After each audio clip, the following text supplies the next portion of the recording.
Welcome to Armchair Expert, Experts on Expert. I'm Dan Shepard, and I'm joined by Mr. Mouse. Hi. Hello. And Mrs. Mouse. Oh, yeah, Mrs. Hello. Hello. I'm Mrs. Mouse. We have a very encouraging expert today. I found this to be one of the first bit of good news I've heard in reference to climate change and all the different ecological issues we're up against. Our guest today, George Monbiot, is a climate activist and author and a columnist for The Guardian. He has written several great books: Feral, Rewilding the Land, Sea, and Human Life; Heat, How We Can Stop the Planet Burning; Out of the Wreckage, A New Politics for an Age of Crisis; and his new book, which again is very encouraging. I don't have the stomach to have someone remind us how fucked we are. That is not this episode. This is like very encouraging, exciting news. And it's all in his new book, Regenesis, Feeding the World Without Devouring the Planet. Everyone's very smart in this episode besides me. No. Well, you're in the middle of your hormonal activities? Okay, yes. Yeah, you were blasted. Yeah, I was really hormoned up. So without further ado, please enjoy George Monbiot. He's an armchair expert. He's an armchair expert. He's an armchair expert. Hello, can you hear us? Hello. Yeah. Hi. How you doing? Great. You sound particularly good, wouldn't you say, Monica, audio-wise? Yeah, really clear. There's a timbre. British. Very British. Do you find that when you travel to the States, people elevate your intelligence one standard deviation? Yeah, it has the opposite effect here in the UK. Yes.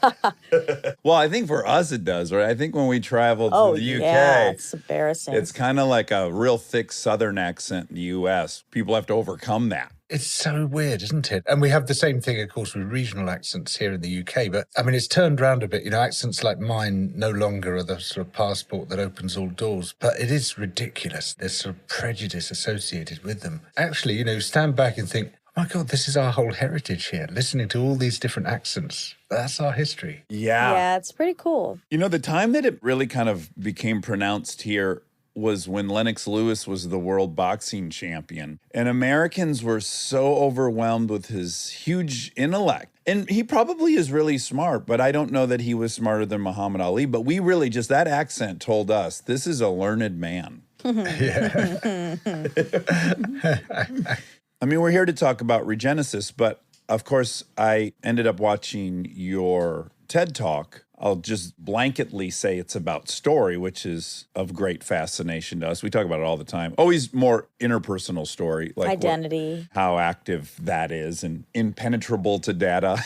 If you're up for it, I would love for you to just break down the story that has most traction historically for us. The restoration story. Because I think weirdly it'll dovetail nicely into Regenesis. The restoration story isn't a story in its own right. It's a narrative structure around which you create the story that you want to tell. And the structure goes something like this.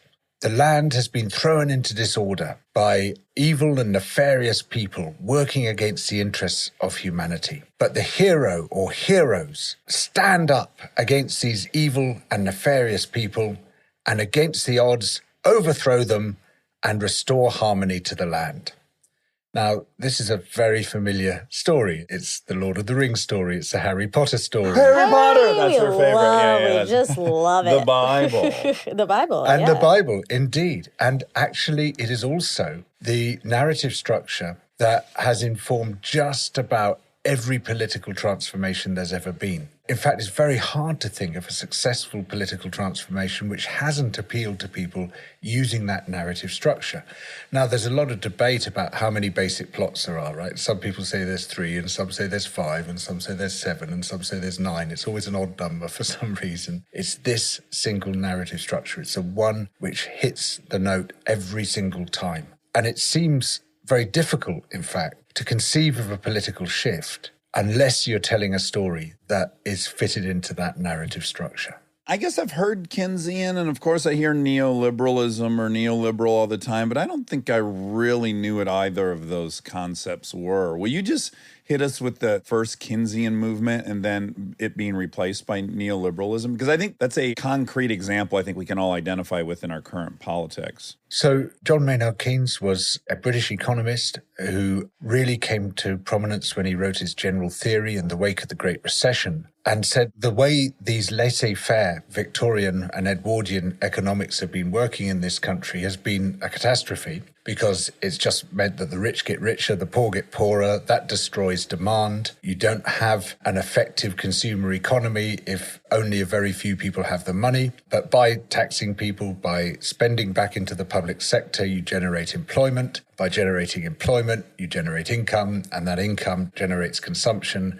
And so the wheel keeps turning. That's a ridiculously simplistic way of putting it, but that is basically Keynesian social democracy. And that became the dominant mode of thought across the world. I mean, super dominant. Scarcely anyone dared contest that for 40 years, really, particularly during what the French call les 30 glorieuses, 1945 to 1975, the 30 glorious years, where there was full employment or very close to it. Everybody was properly housed. There was a strong social safety net. There was a massive investment in public health, in public education, in public services all round. And people were basically pretty well off. Society was much more egalitarian than it had been before or since. Now, a small group of people did oppose this, and they were people who, to begin with, called themselves neoliberals. And after a while, they stopped calling themselves anything, and they kind of preferred to sort of work without a label. It was much harder for people to identify what they were fighting. And to begin with, they were super marginal, and they were people like Friedrich Hayek,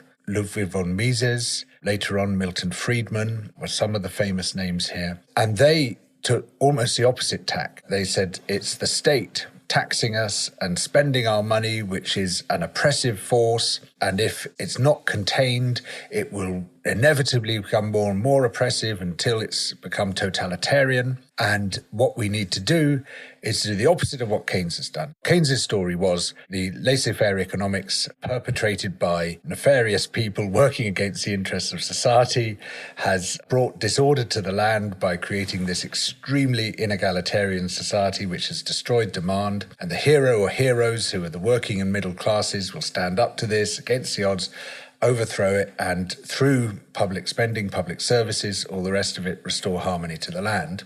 The neoliberal story was the exact opposite. The land has been thrown into disorder by powerful and nefarious forces in the shape of the state, taking our money, spending our money, and oppressing us by doing so and by regulating entrepreneurs.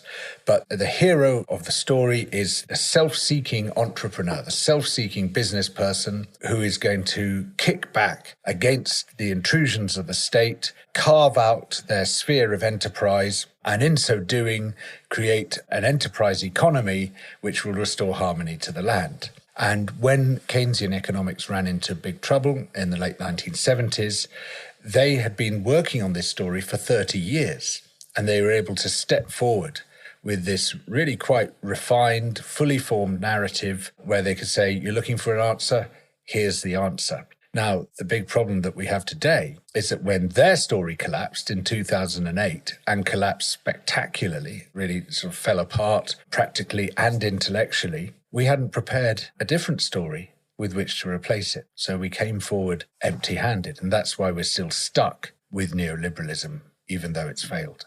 Okay, so great. Now I'm in your TED Talk, but I get to ask questions real time. Two of my thoughts when I hear those is, A, both stories are true in a sense. I look at unions in the US. There's this great period of union labor. It then becomes pretty fucking corrupt. It becomes a grift in its own right. It does collapse a lot of industries. So it's what little segment of the story do we want to isolate and then hope to replicate? Because similarly, I'd argue the neoliberalism story works great in Silicon Valley and medical breakthroughs and rising the overall metrics by which we would measure all human suffering. So, okay, what is that phase that we can isolate? One other learning from politics that I take is you can't go back unless you're a fascist. Fascists can always go back. You can always reinvent, recapitulate fascism. I don't know why that is, but it has this remarkable capacity for repetition and reinvention. But other politics do not. And one of the big failings of recent social democrat movements is that they've responded to neoliberalism by saying, let's go back to Keynesianism. There's just no appetite for that amongst young people because it's like, oh, here's my granddad telling me that the system in his youth was the right system. Well, and I'll add, we're watching shows about Margaret Thatcher saving the UK from this paradigm. So it's like we're also aware of the hero stories within it. Well, yeah, and the problems that Keynesianism encountered in the late 70s have not gone away. Moreover, the strategies used by Keynes's opponents have not gone away. In fact, they've only become more refined and more effective. And it was partly because international financial organizations, breaking the capital controls, which were essential to a Keynesian economy, found that way of undermining it, that it was effectively destroyed in the late 70s.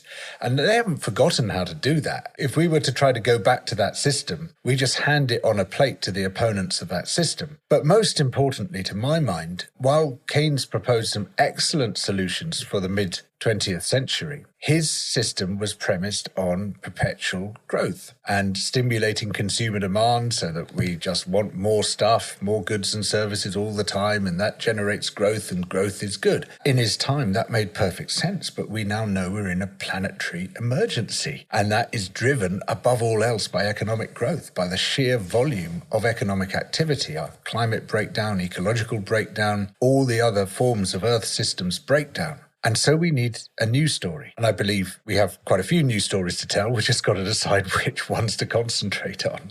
Yeah. Okay, so here's where, now maybe we can dance a little bit. This great term Adam Grant taught us, which is like just a friendly, gentle pushing of ideas. So I like yours. What you put forth is a story of community. Maybe you could say it concisely for me so I don't butcher it. So the land has been thrown into disorder by the powerful and nefarious forces of neoliberalism, or rather of the corruption of neoliberalism, where it got captured very quickly by billionaires, by some of the richest people on earth who funded it, built up think tanks, built up international organizations around it, and turned it into a doctrine which ensured that public protections were stripped away, taxation of the rich was stripped away, regulation of the rich was stripped away, public services were effectively destroyed. In fact, democracy was severely undermined because they said, well, you don't need democracy.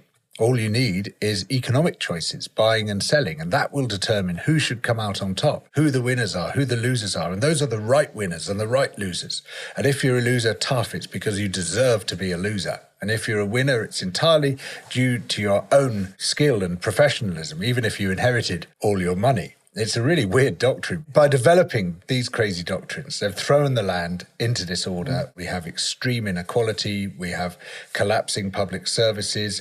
We have a reaction to neoliberalism in the form of these new demagogues, Trump and Bolsonaro and Modi and Orban and Erdogan and Boris Johnson, who are saying, well, politics has failed, so we will come and rescue you from the failure of politics. But actually politics failed because of the kind of people who are now backing them. And so they come to rescue us from their own dysfunctions, effectively. So it's given us all these profound forms of disorder. The heroes of the moment are those who want to rebuild society, but not to rebuild it necessarily along any particular political lines, not a grand doctrine, but just to rebuild it, to have functional communities, to have functional services, to have functional neighborhoods, and to rebuild it from the bottom up. And I believe that the new democracy will be primarily a local democracy, which then builds upwards, and taken to its furthest extent in Rojava, the enclave in northeastern Syria, where local people have basically carved out this space in which they can run their lives through participatory democracy. The local level, the village or borough level, is the primary political unit,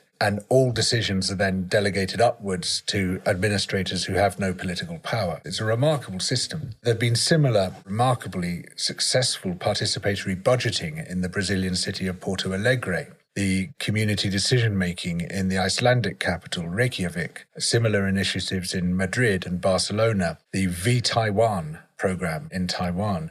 All these have been developing participatory, deliberative democracy while at the same time building local community around local needs. And from that, I see a great renewal coming. This is the means by which we will restore harmony to the land. Okay, so maybe I don't have the pushback I had planned on having. What was it? I'll tell you, and I think it's pretty anecdotal and driven by the fact that I was just in Europe and I can't stop talking about this. My main fear is that all stories lack some humility. I think all stories presuppose they know what works for humans, generally, globally, broadly. And I go to Austria, and boy, you could eat off of the floor of any place there. And that place is run like a Swiss timepiece. It's perfect in its order and its discipline and its civility. You cross the border, as I did, through the Dolomites into Italy, and now everyone's driving like an asshole or someone from LA. Everyone's loud. There's graffiti everywhere. Things are filthy. Nothing really works that good. But the food's delicious. People are laughing. They're with their families. They're gesticulating. And I look at that and I say, everything's just trade-offs. There's a value to what's happening in Austria, and there's this great value to what's happening in Italy. Far be it from me to say which should be graphed across the globe. I almost think utopia is every option under the sun. What personality type are you? Where are you comfortable? What is the thing you believe in? Not a global story, not a global agenda, not one binary solution. I think I'm now learning in the specificity of what you're saying that because it's on the local level, perhaps that is an option that's on the table. It even happens within the United States. There's this great push for all of us to think either like New York or Nashville. And my thought is, hey, if you like the Nashville way of life, live there. If you like New York, live there. Granted, it would require great mobility. Maybe that's the big push I'd have, is that people were educated on the options and then they could get themselves to the places that they felt in accord with. But we have to be cohesive as one as well. That's where things get hard. Which, by the way, we always have been. I just think as our awareness of what's happening everywhere locally through internet, 24-hour news cycle. I think generally, I lived in Michigan. I grew up there. I didn't know what the fuck was happening in Florida. I didn't know what was happening anywhere. I knew it was happening in Michigan. I had opinions about it. And then somehow all the money funneled into the U.S. and we were still a huge economy. Now everyone's concerned with whatever other state's doing. And it's this mass fight about whether it's going to be left or right, as opposed to what's wrong with pockets of either. We do also need the global view, but the amazing thing about participatory democracy is that it works better in practice than it does in theory. You can come up with all sorts of reasons as to why it wouldn't work. People would never make rational decisions. People would just pursue their own interests. And yet there's something about the process which is transformative. Democracy becomes a habit. It becomes a hobby. I mean, the amazing thing in Porto Alegre is that after several years of this participatory budgeting, people took to the streets for their taxes to be raised. And the reason for that was that they could see that when they're in charge of the budget, their money goes a lot further when they're pooling it than it goes individually. So if you're trying to get to work, you could buy a banged up old jalopy for $2,000 and then spend 2 hours in the traffic jam going to work and 2 hours in the traffic jam coming back. Or you could contribute $100 to a monorail system, which is funded by the community as a whole, which will get you there in 20 minutes. Your money goes a lot further when you're doing things together. Do we make space and acknowledge that there are many people that wish not to participate in anything on planet Earth, which is totally fine? I think you and I have a certain constitution which desires community and interaction, but I wouldn't say that's everyone. So I think it was about 10% every year of people in Porto Alegre who participated. It's basically the people who show up. Oh, interesting. They seem to be much more representative than our representatives are because it was the ordinary folk turning up. And in fact, the level of participation was greatest in the poorest neighborhoods. So it's exactly the opposite people to the ones that you'd find in the US Senate. And it again has this transformative effect. It made people see themselves as citizens, not just as passive recipients of policy or as consumers. Now, this ties in with something else I'm really obsessed about, which is what I call private sufficiency, public luxury. So the promise of the system under which we live, neoliberal capitalism, is that everyone is a temporarily embarrassed millionaire, right? We're all going to make it big time. Temporarily embarrassed. It's a great way to say it. We can all have everything, right? One day we'll have the swimming pool and the private jet and the supercar and the homes scattered around the world and the rest of it. Now, You only have to step back for a moment to see, hang on a moment, there's an issue here. Number one, people who are extremely rich because other people are extremely poor. It's called exploitation. It's a very long-standing practice. That's how you get extremely rich. But number two, imagine that everyone did strike it big and did get their supercar and their private yacht and their swimming pool and their tennis courts and all the rest of it. Not only is there simply not enough ecological space for that, I mean, we'd cook the planet in about 10 minutes if that was the case. There's not even enough physical space. If everyone in London had their own swimming pool and tennis court and the rest of it, London would be the size of England. England would be the size of Europe. You know, where would everyone else live? Well, all I'm hearing is a population problem. No. That's not the thing that needs to change. This is a money problem, or this is a luxury problem, right? So the private sufficiency bit is that we all have our own modest home, which meets our needs, and everything in it which meets our needs. But if we want luxury, we pursue that in the public sphere.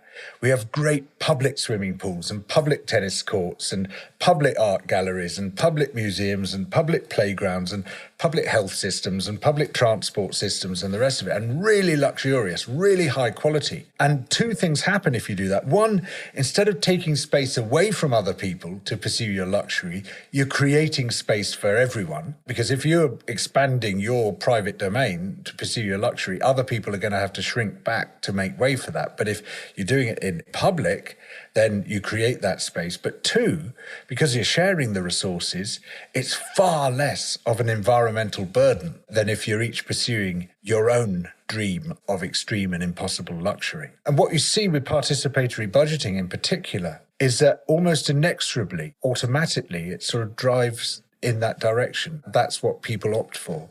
Okay, so it sounds lovely. Like I'm In theory. In theory. Okay, now let me just tell you, if you've gone to the public places here in the U.S., an individual that has a plot of land, and let's just say by their own sweat, by their own toil, they build themselves a 12,000 square foot house. There's no victims. They did that themselves. They dug a swimming pool, whatever the thing was. They just wanted that, and they had the willpower and the work ethic to do it. That person treats all that stuff in a very specific way. The public stuff that is here, often it's destroyed and treated like free shit gets treated. So it is a great idea. I love it. I think it's a little optimistic. I also think it would work in some places, and I don't think it would work in other places. It's reversing the idea of the American dream a little bit, which is tricky. People that are handed things treat those handed things they didn't work for differently than the people that killed themselves to have it. But with participatory democracy, you're not handed it. You built it. Well, the 10% that showed up did. Yeah, sure. But that 10% is the community because, 10%, your auntie's going to be in there. Your goddaughter's going to be in there. Your best friend's going to be in there, even if you're not in there. And you build the trust in a way that the representative system just doesn't build. You have that trust in your next door neighbor or your auntie that you will not have in that senator who you've never met. And I'm not necessarily saying we do away with all representative democracy as well, but that it's just incredibly crude. And it leads to exactly the situation that you're talking about, where we don't feel we own it. We don't feel it's got anything to do with us. It's them. They did this. They left this for us. And if we want our dog to shit in it, fine. And if we want to spray graffiti on the fence, fine, we'll do that. But that's very different matter from the situation where you say, yeah, we built this. This is ours, which is the same impulse as the private story you're talking about. I'm not opposed at all to people working hard and pursuing their own dream and stuff, but it's just like, how are we going to accommodate it? Where is the space for everyone to meet that expectation, to meet that dream? I jokingly said it, but it's true that of all the liberal and conservative agendas, you don't ever hear anyone suggesting we might want to scale back from 8 billion people. Because I guess implicit in the scaling back is that all these models, it is dependent on growth or minimally safeguarding what we have. Now, if you talk about having the population, you're having the economy, you're having the everything.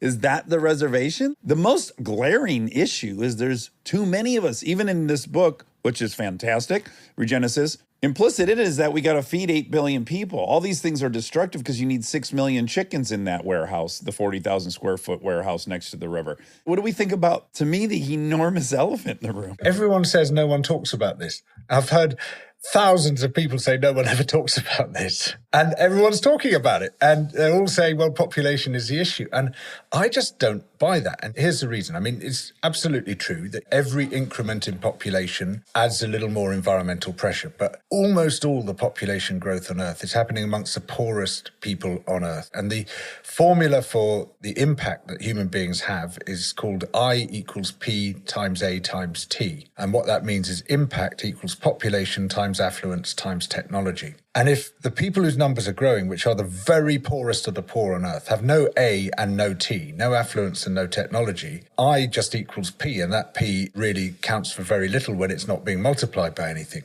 Your wish is coming true anyway. Population is about the only environmental metric which is slowing and peaking, whereas all the rest of them are just going through the ceiling. Population is slowing very fast. It's down to 1% growth per year now. That's a massive decline. Oh, that makes me happy. Does that make you happy or no? I'm fine with that, but I don't feel that's going to be the decisive thing. By the end of the century, it will have peaked and will be in decline. Whereas, we're not seeing that with consumption. We're not seeing that with all the other things which are the real drivers. And really, when people say we need to reduce population growth, you say, well, A, it's happening, but B, actually, the small amount of residual growth that's happening is fourth wave growth, which is 4 generations on from when there was that huge population peak earlier in the 20th century. And so it's like a storm that brewed in the Atlantic, and you're now seeing the waves come from that storm. And the people who are arguing with those waves are literally arguing with the mathematical function,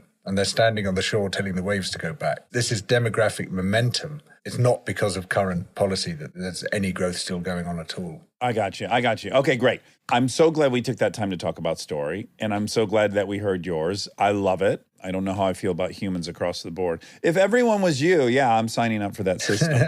Oh, God, what a disaster that would be. Okay, so your book, Regenesis, Feeding the World Without Devouring the Planet, is, above all things, just about farming. And I think you must be aware of what a deep story farming is in this country. I don't know how it compares to the UK, but here, I would say the most stable foundation of the Republican Party is farming. It is almost the emblem of what we're trying to conserve. If you're a conservative and you're conserving a way of life, implicit in that is a harmonious time when we grew food. Is it as politicized in the UK as it is here? There's no challenge to farming here, almost none whatsoever from anyone. While we are highly critical of the fossil fuel industry, the chemicals industry and stuff, farming, there's like a moral force field around it. You don't cross it. So you leave it to the industry to sort itself out, to regulate itself. And that has never worked. Well, what do you think drives that? Part of it, obviously, it's an absolute necessity. You can't avoid it, though we can certainly avoid certain kinds of farming which are very damaging and produce very little.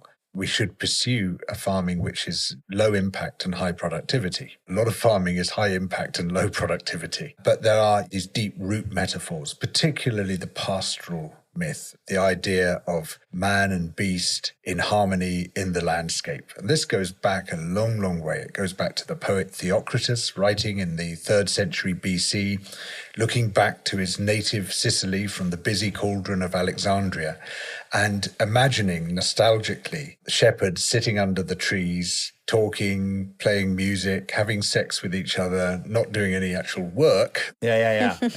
Living this perfect bucolic life. In fact, he called his poems his bucolics. And he conceived that situation as the essence of harmony and innocence, whereas the city where he was all evil and corruption. And that gets picked up by Virgil. There is a parallel, very powerful strand, of course, in the Old Testament, which was written by the descendants of herders who look back to a time when their ancestor Abraham's herds darkened the plains, looked even further back to the ancestral conflict between the tillers of the ground, Cain, and the herders of beasts, Abel, and the beloved of God, who was killed by Cain, the tiller of the ground. And they had almost identical story to the ones that Theocritus and Virgil were telling. And then these two traditions came together, the poetic tradition and the religious tradition, big time in the European Renaissance with people like Dante, Petrarch, Boccaccio. And they used these pastoral myths really as a sort of description of the good society. The good ruler is a good shepherd, the good subjects are the good sheep. They get picked up in England by Marlowe, Spenser, Herbert, Shakespeare, of course, and played with in lots of interesting ways. And that carries on for a couple more centuries through eulogies such as Milton's Lycidas and Shelley's Adonais, until it dies away in the 18th century.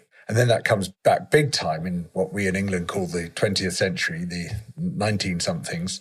First of all, with these books for very young children, and about 50% of books for pre-literate children are about farmyards. And I don't know how it is in the US, but here, and it's all like one rosy-cheeked farmer, one dog, one cat, one cow, one pig, one horse, one chicken, all talking to each other, all living in harmony like a family. No idea why they might be there, what might be going to happen to them. And the livestock farm is conceived as this place of peace and harmony and comfort and security. Whereas, I worked on an intensive pig farm when I was a teenager, and I can tell you it was nothing like that. It wasn't Charlotte's Web. It wasn't Charlotte's Web. Stay tuned for more Armchair Expert, if you dare.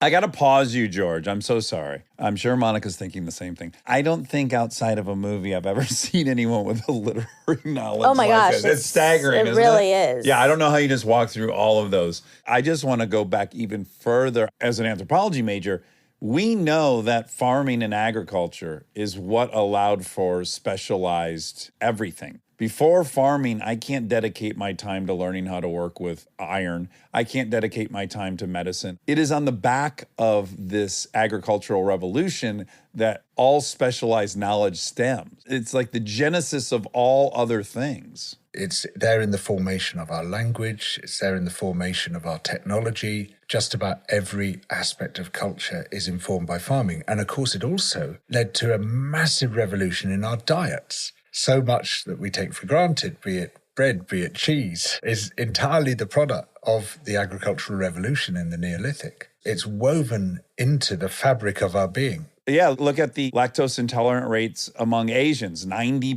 95%. Anyone from the Middle East, 5%. I mean, it like changed our genetics, which is wild. Yeah. Yeah. It's powerful. Implicit in that, it's beyond reproach. Like it's like any other thing that shouldn't evolve and be given an inventor's eye in a technology revolution. It should just not be tampered with because it's pure. Yeah. So my heretical position is that nothing is beyond reproach.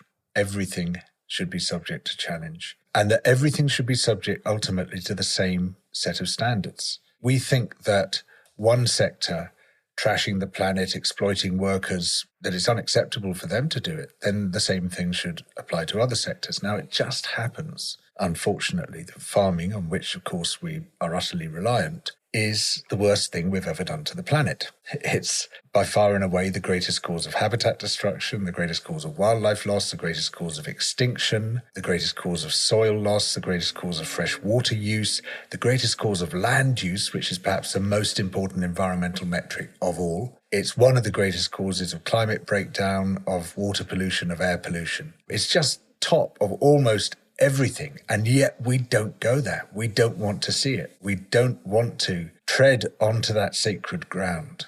Yeah. Maybe we think it'll be like when we got critical of the police and they stopped policing there. It's like, don't piss the farmers off. They'll fucking just make enough food for them and then we'll be screwed. Because we do need it. Yes. It's necessary. Now, I was depressed to learn this from you. And again, this is the mountain of you can't do the right thing. Let's break some hearts right now. And let's start with organic pasture-fed beef. So grass. Uh-oh. Yeah, exactly. Just walk us through what's wrong with grass-fed beef. So this is the most damaging of all food products. Oh Oh, no. I mean, for the last 8 years, you feel guilty if you're eating corn-fed beef. You're like, well, that's mean to the animals. Yeah. It's creating more It makes them methane. explode or something. You know, like you're just living like, oh, fuck, I'm going to spend the extra amount. It doesn't taste as good, but morally, I must do it. And now you're fucking pulling the carpet out from under us. Okay, walk us through it. I have this effect on people. I've spread more misery than almost anyone else in life. So this is why you don't want too many of me.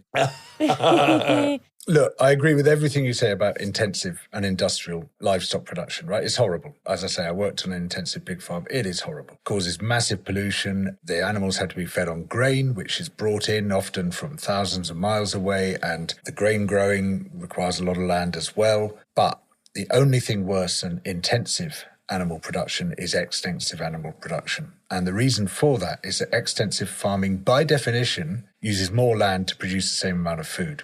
And land is the crucial metric because every hectare, every acre of land that we use for an extractive industry is land that can't be used for wild ecosystems, such as forests, wetlands, savannas, natural grasslands on which wild species are living. And the great majority of species on Earth depend on wild ecosystems for their survival. And that's another way of saying that planetary systems, Earth systems, depend on wild ecosystems because if one tips, we get domino effects and the whole lot can go down. Well, I think that's important. If you're on the other side of this debate, you might go, well, yeah, I get it. Poor ecosystems, but obviously I've got to prioritize keeping us alive. So I'm willing to make that trade. Why can't we make that trade? Sure. So I'm among the very few people who were taught complex systems as part of their education. And that's because my background is as an ecologist. Now, complex systems are almost everything that's important to us. Your brain is a complex system. Your body is a complex system. The planet is a series of interlocking complex systems. The atmosphere, ocean, forests, soil, these are all complex systems. The financial system is a complex system. The food system is a complex system. And complex systems do not behave in the same way as simple systems. If you put the plug in your wash basin and turn on the faucet, you know that there's a linear relationship between the amount of water coming out of the faucet and the level of water in the wash basin. That's how a simple system works. Complex systems do not have that linear incremental function. They're self-regulating within a certain range of stress, and they can absorb stress and absorb stress and absorb stress, and then suddenly they reach a tipping point and they collapse into a completely different equilibrium state. In some way, we just saw that with global shipping and the supply chain. Granted, it didn't collapse. We did see how vulnerable it was. Yeah, we haven't seen it yet. So what's happened with the global food system is it's lost a lot of its resilience. So complex systems are either resilient or they're fragile. So with the global financial system in 2008, what we saw came very close to that tipping point. And the only reason it didn't tip was that trillions of dollars were poured in around the world in order to push it back into its safe equilibrium state, or relatively safe. Now, the food system is looking very much like the global financial system in the approach to 2008. On one estimate, 4 corporations control 90% of global grain trade. They're integrating vertically, they're integrating horizontally. Massive mergers and acquisitions are still continuing. They're all too big to fail. The exporters have polarized into super exporters, importers into super importers. Much of that global trade now needs to pass through a series of choke points. The Turkish Straits are one of those choke points, and they're effectively closed because of Russia's invasion of Ukraine. The Suez Canal is another choke point. Last year, that was closed when that giant ship got wedged across it. The Ever Given got wedged across the Suez Canal. If those two things had coincided, the food chain would have snapped, and about a quarter of the world's population would suddenly have seen their shelves clear and there'd be no food. What's the Ukraine grain? That's a significant chunk also. It's almost a third of the world's wheat exports and 9% of the world's vegetable oil. And this year, after that was effectively blocked, India came forward in March and said, look, don't worry about the shortfall in Ukrainian grain, right? Because we've got a bumper wheat harvest on the way. We're going to become a super exporter this year. We'll fill the gap. 4 weeks later, they said, about those exports, we've had this massive heat wave. It shriveled the grain on the plants, and we're imposing an export ban instead. And so you can see how the geopolitical and the environmental shocks just can hit this system from two sides at once. So the food must pass through these choke points. The problem we've got is that as the global trade system has harmonized, and the corporations have pursued the same standards everywhere, everyone's been moving towards a global standard diet produced by the global standard farm, same seeds, same machinery, same chemicals, all the rest of it. And the corporations have demanded the same type of port infrastructure, the same roads everywhere so that they can use the same ships, the same lorries and all the rest of it. You think, well, that's going to smooth the flow, isn't it? You're going to see food traveling around the world more easily. And up to a certain point, it does. But then the corporations can say, oh, hang on a moment, because everything's been smoothed so well, we don't need to keep reserves anymore. So they've switched from stocks to flows. So basically, the world's food reserves are floating at sea in container ships. And it takes only a small disruption to snap that just-in-time chain. Wow, yeah, I didn't even think. So when the ports got clogged, as they did here, now you had all this rotting food. Yeah. I mean, there's enormous potential problems here with this system. It's a very fragile system. It could collapse. Now, when the global financial system came close to collapse, governments were able to bail it out with future money. You can't bail out the food system with future food. Yeah. Right. You actually got to eat it. We've wandered a little from the idea of complex systems and tipping points. The food system could collapse. In fact, it's very hard to see how it won't collapse unless drastic action is taken, because it is looking very much like finance. We're seeing those sort of wild fluctuations in value, very much like we did with finance approach to 2008. Systems theorists call flickering, which means that you're coming close to a tipping point. When the output values of a system are fluctuating wildly, that is when you really start to panic. And it wasn't caused by Ukraine. This is an inherent problem which has been there for several years now, but Ukraine has made it worse and has revealed the problem. We have the same problem in a whole load of Earth systems. And unless we move incredibly fast to shore those back up and to push those back into their safe equilibrium states, those two will tip. And that tipping is beyond human comprehension, because if one Earth system goes down, it pulls down others and it pulls down others and others. You get this domino effect. And basically, the Earth system of systems goes down and it switches from the equilibrium state that we call a habitable planet into a new equilibrium state for which we have not evolved, and most of the species on Earth have not evolved, which we call an uninhabitable planet. And some mass extinction.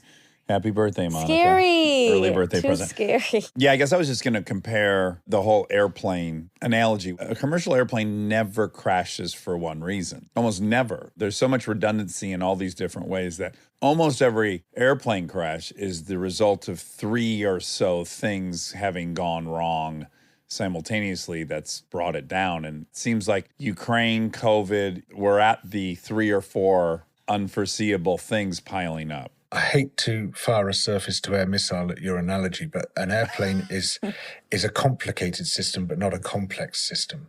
And a complicated system is one with many parts, but parts which are arranged to behave in a linear fashion. Anything with an engine in is a complicated system, but it's not a complex system. It doesn't behave in these stochastic, these random ways that a complex system does.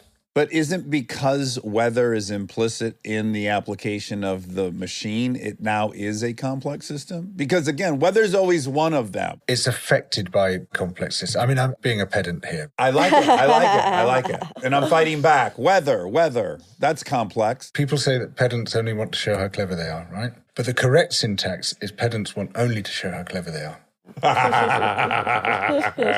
That's similar to this joke. Tom Cruise told me recently, name dropping is always off-putting. I heard exactly the same thing the other day from Zadie Smith, yeah. Okay. In your book, we look at the 3 main categories of food, which are staple crops, grains, and such, fruit and vegetables, and protein and fat. Of which you say, which is insane to me, there are 75 billion animals currently under our domestication. 75 billion killed every year. Oh my So they're God. killed in batches. So if you think of the chickens or the pigs, they're emptied out every few weeks and a new lot are brought in. So in the course of a year, 75 billion are killed to feed us. Wow. We're trying to get that number to 1 trillion. That's the goal. God. So you have solutions, suggestions. There's new technologies that can address all 3 of these columns. Let's maybe get into staple crops. There's lots of really fascinating and promising technologies, but a lot of them have got downsides, some of which aren't widely understood. So I'd like to focus on one which I find particularly exciting, which is perennial grain crops. Almost all the grain we eat comes from annual plants, plants which live and die within the course of 1 year. And large areas of annual plants are quite rare in nature and generally only happen in the wake of a disaster. So there's been a landslide or a wildfire or a volcanic eruption and the land is bare. And then these annual plants, which are adapted to reproduce very quickly and cover the ground very quickly. They've got lots of seeds and they scatter them and they spread fast. They'll fill that gap and they'll dominate for a year or two on that bare land. And then the perennials will move back in, the longer lasting ones, sort of the long grasses and the trees and the rest of it, and they'll swallow them up and the annuals will disappear again. So in order to grow our annual crops, we need to create a disaster every year. We need either to plough the land or we need to spray the land to kill everything else that was living there. Early hunting gatherers would torch. Yeah, absolutely. Because almost all our grain crops are annuals. We just have to destroy in order to grow those crops. And then once we've sown the seeds, we have to pamper them. We have to destroy all their competitors. We have to destroy anything which might eat them because they're very tender in those early weeks, and throw loads of fertilizer at them and use lots of pesticides. And then we bring them to fruition pretty quickly, course of just a few months, and then we harvest them. And then we start the cycle all over again. And that damage is incremental. Every year there's a bit more, soil is a bit more degraded. Soil is a complex system. It can absorb quite a lot of degradation because it stabilizes itself. It's got these self-regulating properties. You push it beyond a certain point and those self-regulating properties become self-amplifying properties. And then you get hit by a major external event such as a drought. And a major drought in a highly degraded soil will raise erosion rates 6,000-fold effectively overnight. And that's called a dust bowl. The destination of most soils on Earth is Dust Bowl because of what we're doing to them. We know about the famous Dust Bowl in the US in the 1930s, but there have been many others before and since. And we're seeing more and more land becoming permanently, irreversibly degraded around the world. The expansion of the Sahara is also somewhat a product of this too, yeah? Yeah, exactly. I mean, this is a historic Dust Bowl. So basically, desert is where we're all heading if we don't turn this around. And one of the most exciting technologies for turning it around is the switch to perennial grain crops. Now, this has been a dream of scientists for over 100 years, but for the first time now, it is being fulfilled, primarily driven by this amazing group in Salina, Kansas, called the Land Institute, which has been scouring the world, looking at thousands of potential candidates to become perennial grain crops or to be hybridized with existing crops. And it's had some remarkable successes. So there's one now which is fully commercialized, has gone all the way, which is a variety of rice that it's developed with the University of Yunnan in southern China. And there are thousands of hectares of this rice already being cultivated. It's been cultivated 6 years in a row and still produces the same yields as annual rice does. How frequent is the harvest in a perennial crop? It's the same frequency as in annual crops. If you're in a place like Yunnan where you can harvest twice a year, it's twice a year. But if you're in Kansas where it's once a year, it's still once a year because you're basically following the seasonal cycle in the same way as you do with an annual crop. But you're not having to break the ground every year. You're not having to start all over every year.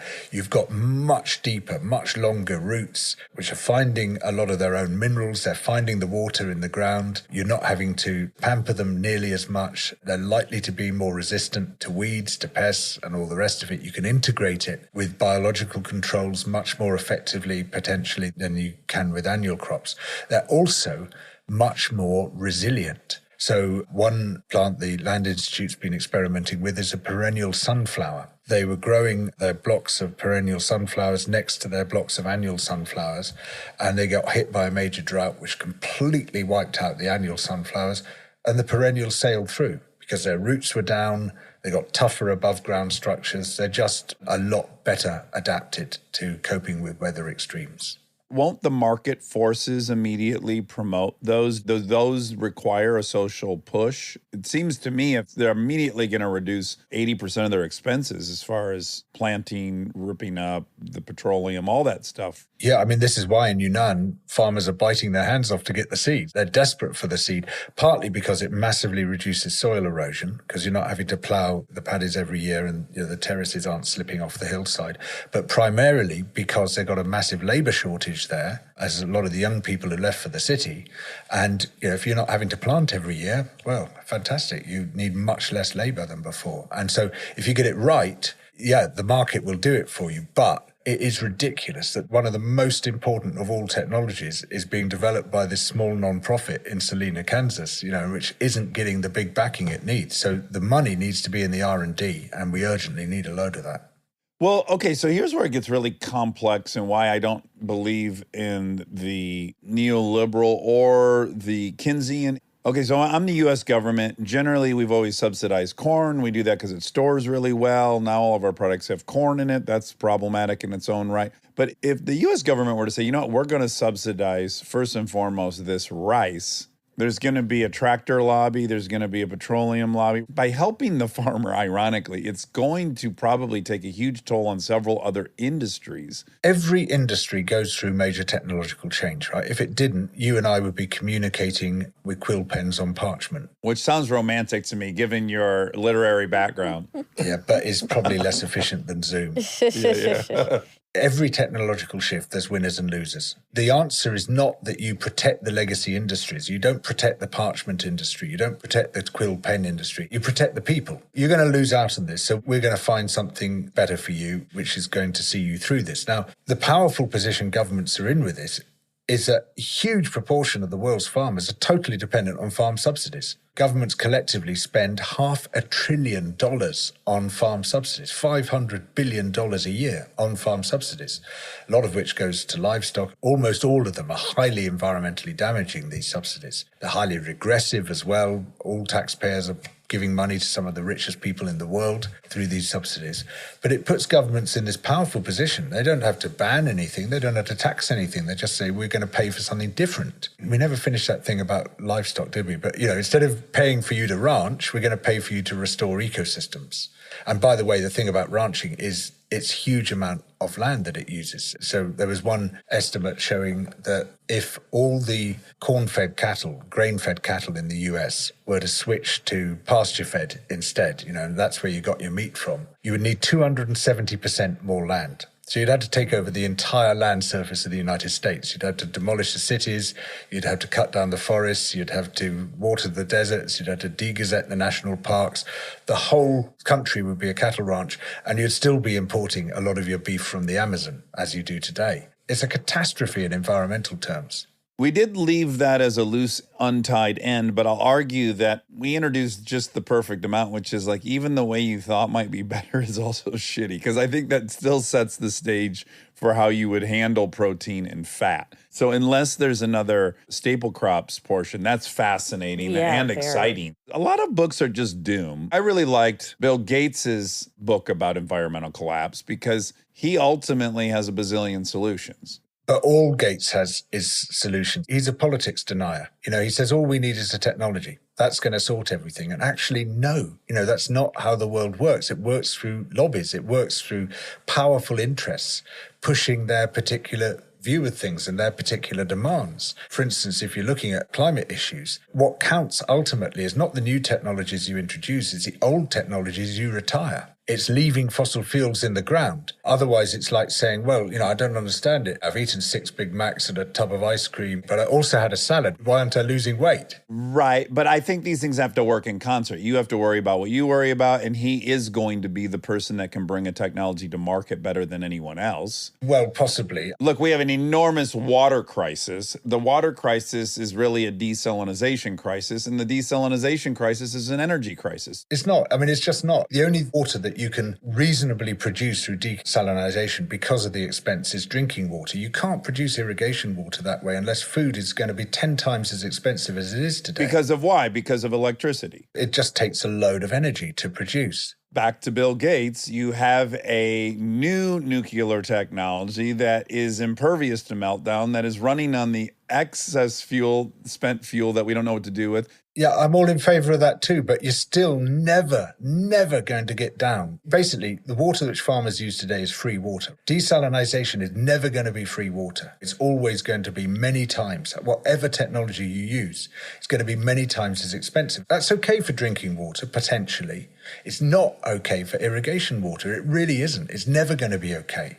Are you so against that solution because you're fearful if we say, well, none of this is a problem because we'll have this nuclear technology and it'll create as much fresh water as we want. So don't address these agricultural issues. I'm also in favor of those nuclear technologies, and I think they can do a great deal for us. I've been pushing the cause of small modular reactors for a long time. It's just we've got to be real about these things, not live in some fairyland. And a lot of this stuff is just fantasy. There are laws of physics here and there are laws of economics here, and you can't buck them. But there are amazing things you can do. There are fantastic new technologies, and we're just about to talk about one. But they're not magic. None of this stuff is magic. And you need the politics. You need the political economy as well. What I'm afraid that it sounds, or at least it sounds to me like, is that for some reason you have to be in opposition to one thing to stay true to the thing you're talking, as opposed to all things can be working in concert. I am in opposition to one thing, bullshit. And my whole job, 37 years of it now, has been bullshit detection. There's a lot of it about. And I don't think there's a single technology Gates is pushing that I disagree with, but I'm against the bullshit which says that all we need is the technologies and we can just leave everything to sort itself out if we got the right technologies. You can't. You have to get political as well.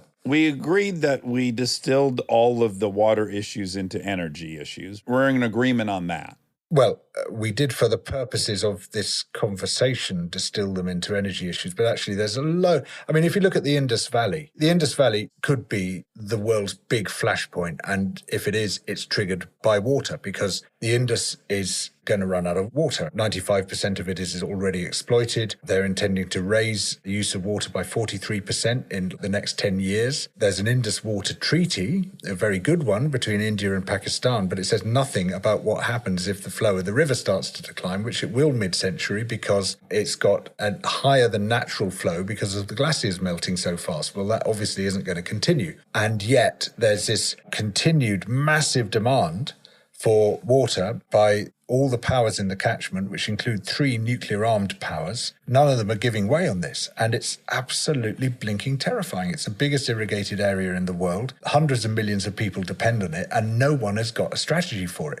Now, that is not about inherent issues with energy or even with water. It's just about not sorting the politics out. It's about diplomacy. It's about a whole lot of stuff. It's actually far more complex than people like Bill Gates make it. Okay, so I concede to all that, but we agree that 75% of the globe is covered in water. That water has salt in it. So I think we could agree we don't have a water problem. We have a water with salt in it problem and a transportation of the water problem. Sure. And then, so the next thing you have to say is, currently we have a pipeline issue, and we also have still salt in the water, which is an energy problem. If you had endless free energy, if it were really free, and you had enormous amounts of infrastructure, I mean, it's not just energy, it's a huge amount of concrete pouring, which itself is a big issue, loads of steel. It's recommissioning all the oil-moving devices to water-moving devices. Okay, I mean, if we had all that, that would be great, but I just don't see that world materializing anytime soon. I mean, that energy is not going to be free. It could be cheap. That's not the same thing, not by a long, long chalk. Anyway, we digress. I liked it. I hope you did. Yeah. No, good. Stay tuned for more Armchair Expert, if you dare.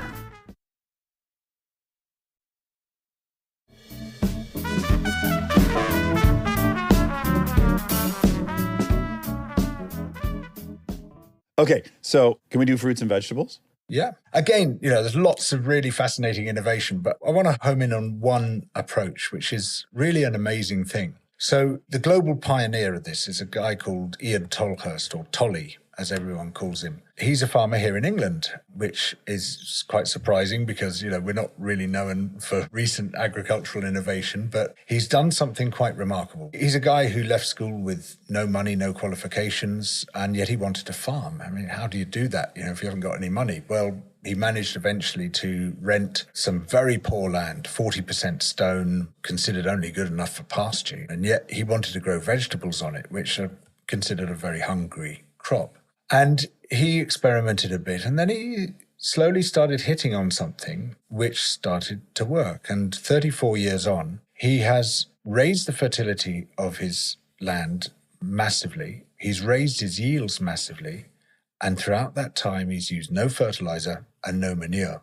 What he seems to have done is to anticipate these remarkable new developments in soil ecology, where we now understand much better, first, that soil is a biological structure. It's like a coral reef. It wouldn't exist without the creatures that live in it. It's been built by them. And secondly, that those creatures mediate the relationship between plants and the minerals in the soil, particularly bacteria and fungi. The plants can't get their own minerals. They need their symbiotic relationships with bacteria and fungi to extract minerals from the soil. And he sort of knew this and sort of instinctively grasped this. And through meticulous experiments, I mean, he's a brilliant scientist. So when I told him that, he was quite taken aback because, he's never studied any science, but he's got this data going back 34 years. He's got these perfect, meticulous records every single year. And every year he changes one variable. So it's like a perfect scientific experiment. What he's done, first of all, is to effectively seal the soil, to make sure that the soil is never exposed to the elements. So there's always something growing on every square yard of soil. So he's got these, what he calls green manure crops, these crops which pull up nutrients from the subsoil and bring them up to the surface. And they're covering the soil all the time. They're growing under his vegetables. They're growing around his vegetables. When he takes the vegetables off, they fill the gap, and he'll plant others through them, or he'll undersow them underneath the vegetables he's planted. So he just keeps the whole system sealed so the minerals can't wash away. And then, among many other things, he adds, and this is a crucial thing which doubled his yields from one year to the next, 1 millimetre of wood chip per year on average. Tiny, tiny amount of wood chip. And that seems to add exactly the right amount of carbon to stimulate the bacteria in the soil, to lock up nutrients when they need to be locked up. In other words, when the plants don't want them, which is a crucial aspect. It's called immobilization in soil science terms. And to mineralize them, in other words, to release the nutrients for the plants on demand when the plant requires it. Because it turns out the relationship between plants, bacteria, and fungi is phenomenally complex, far more complex than we ever imagined it was. To give you an example, of all the sugars plants make through photosynthesis, between 11 and 40% of those sugars are dumped into the soil. It just pours them into the soil. And before doing so, it turns some of those into compounds of tremendous complexity, massive chemical names, which cover a whole line of text. And it just looks like pouring money down the drain. Why do you go to all this effort to produce all these sugars and all these incredibly complex compounds only to tip them into the soil? Yeah, not an efficient machine. It's worse than the internal combustion engine.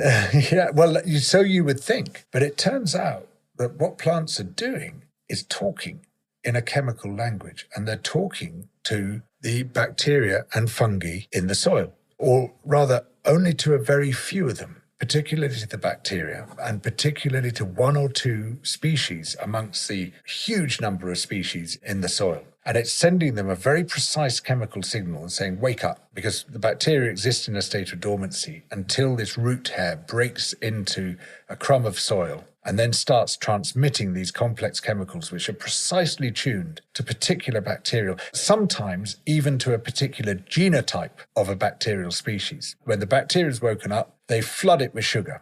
The sugar is a food which the bacteria needs, and so the bacteria then multiply exceedingly, very, very fast, within this very narrow zone around the root, which is called the rhizosphere, right? And the rhizosphere has some of the densest bacterial communities on Earth. And those bacteria then, in exchange for the sugars, provide the plants with minerals. But they do more than that. They also create a defensive ring around the root, excluding the pathogens which might attack the plant. They produce growth hormones, which help to boost the growth of the plant, but they also help fire up the plant's immune system. So even if the plant is being attacked above ground by aphids or caterpillars, it'll send a signal down into the rhizosphere And the bacteria will bounce that signal back with a different chemical, and that stimulates the plant's immune system, which can then fight off the aphids or the caterpillars. It sounds like a really cumbersome way of doing it, but that's the path dependency of evolution. Well, it also sounds magical. Like, that's way too complicated for something without a neocortex to do. It's quite mind-blowing, but it also sounds